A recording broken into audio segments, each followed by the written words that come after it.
राहुल गांधी के एक ट्वीट ने पॉलिटिकल दायरों में फिर एक बार हलचल मचा दी है। इस ट्वीट में उन्होंने लिखा है, ईडी उन पर एक रेड प्लान कर रही है। उन्होंने देर रात 2 बजे किए गए अपने ट्वीट में पीएम मोदी और अमित शाह की ओर इशारा करते हुए लिखा, दो में से एक को मेरा चक्रव्यूह वाला भाषण पसंद नहीं आया। ईडी के अंदरूनी सूत्रों ने मुझे बताया कि उनके खिलाफ एक रेड प्लान की जा रही है। मैं बाहें फैलाकर इंतजार कर रहा हूँ। चाय और बिस्किट मेरी तरफ से। ईडी को टैग कर किए गए इस पोस्ट को सोशल मीडिया पर काफी शेयर किया जा रहा है। पक्ष विपक्ष में तरह तरह की प्रतिक्रियाएं भी लगातार आ रही हैं। पिछले दिनों संसद में केंद्रीय बजट पर डिस्कशन के दौरान कांग्रेस सांसद राहुल गांधी ने अपने भाषण में महाभारत के चक्रव्यूह का जिक्र करते हुए मोदी सरकार पर निशाना साधा था, जिस पर संसद में खूब हल्ला हुआ था। कुरुक्षेत्र में एक युवा को, अभिमन्यु को 6 लोगों ने चक्रव्यूह में मारा था। 6 चक्रव्यूह में फंसाकर मारा था। सर, चक्रव्यूह के अंदर डर होता है, हिंसा होती है, और अभिमन्यु को चक्रव्यूह में फंसाकर, ट्रैप कर 6 लोगों ने मारा। मैंने चक्रव्यूह के बारे में थोड़ी रिसर्च की और पता लगा कि चक्रव्यूह का एक दूसरा नाम होता है पद्मव्यूह, मतलब लोटस फॉर्मेशन। तो जो चक्रव्यूह होता है स्पीकर सर, वो लोटस के शेप में होता है, कमल के फूल के शेप में होता है। 21वीं सदी में सर एक नया चक्रव्यूह तैयार हुआ है स्पीकर सर, वो भी लोटस की शेप में है सर, और उसका चिन्ह प्रधानमंत्री जी अपनी छाती पर लगा के चलते हैं।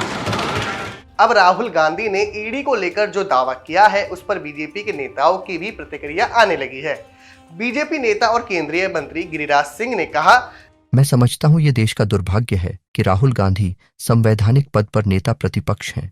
सदन के अंदर तो झूठ बोलते ही हैं, लेकिन सदन के बाहर भी भ्रम फैलाने का काम करते हैं। उन्होंने कहा, मैं उन्हें चुनौती देता हूं कि वो बताएं कि कौन से अधिकारी ने उन्हें फोन किया है।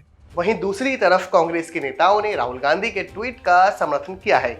कर्नाटक के डिप्टी सीएम डीके शिवकुमार ने कहा, वह विपक्ष के नेता हैं, मुझे लगता है कि उनके पास कुछ जानकारी हो सकती है। बहरहाल बीते दिनों में ईडी ने विपक्ष के कई नेताओं पर जिस तरह कार्रवाई की है, ऐसे में विपक्षी नेता सरकार पर आरोप लगा रहे हैं कि सरकार ईडी का इस्तेमाल असहमति को दबाने के लिए कर रही है। लोकसभा चुनावों से ठीक पहले दिल्ली के सीएम अरविंद केजरीवाल और झारखंड के सीएम हेमंत सोरेन को भी ईडी ने अलग अलग केसेस में गिरफ्तार कर लिया था। उससे पहले आम आदमी पार्टी के वरिष्ठ नेता और दिल्ली के उप मुख्यमंत्री रहे मनीष सिसोदिया और संजय सिंह भी ईडी के निशाने पर आए थे। अब लगे हाथ ये भी समझ लेते हैं कि ये ईडी क्या है। इन्फोर्समेंट डायरेक्टोरेट यानी ईडी भारत सरकार के वित्त मंत्रालय के राजस्व विभाग में आने वाली एक संस्था है, जिसका काम मनी लॉन्ड्रिंग और वित्तीय तौर पर किए गए गैरकानूनी कामों की छानबीन करना है। 3 कानून जिनके अंतर्गत ईडी काम करती है। पहला, विदेशी मुद्रा प्रबंधन अधिनियम 1999। दूसरा, धन संशोधन निवारण अधिनियम 2002। तीसरा, भगोड़ा आर्थिक अपराधी अधिनियम 2018। ईडी को मजबूत बनाते हैं उसके अधिकार।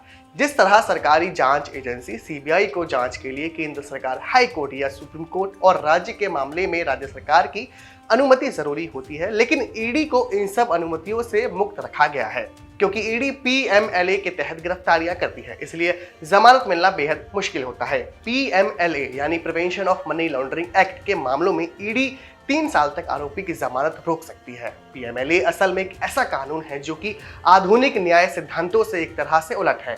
आधुनिक न्याय सिद्धांतों में एक कहावत है कि you are innocent until you are proven guilty, और राज्य को आप पर लगाए गए आरोपों को साबित करना होता है। लेकिन पीएमएलए में जब किसी को आरोपी बनाया जाता है तो आरोपी को खुद को निर्दोष साबित करना होता है, इसलिए टेक्निकली इसमें बेल आमतौर पर तकरीबन असंभव हो जाती है। यही वजह है कि विपक्ष ये आरोप लगाता है कि सरकार ईडी का इस्तेमाल विपक्ष और उन नेताओं को टारगेट करने के लिए करती है जो कि सरकार के खिलाफ मुखर होते हैं।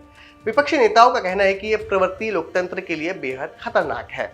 राहुल गांधी ने ईडी में अंदरूनी स्रोतों के हवाले से जो बात कही है वो इसलिए और महत्वपूर्ण हो जाती है क्योंकि राहुल गांधी इस समय लीडर ऑफ अपोजिशन हैं। अगर राहुल गांधी को ईडी के रडार पर लाया जाता है और उनके खिलाफ उस तरह का एक्शन लिया जाता है जैसा कि केजरीवाल या हेमंत सोरेन के खिलाफ लिया गया तो भारत की राजनीति में ये एक नया उबाल ले आएगा। अगर आपको वीडियो पसंद आया हो तो हमारे चैनल को सब्सक्राइब करें, वीडियो को शेयर करें, लाइक करें एंड कमेंट करें।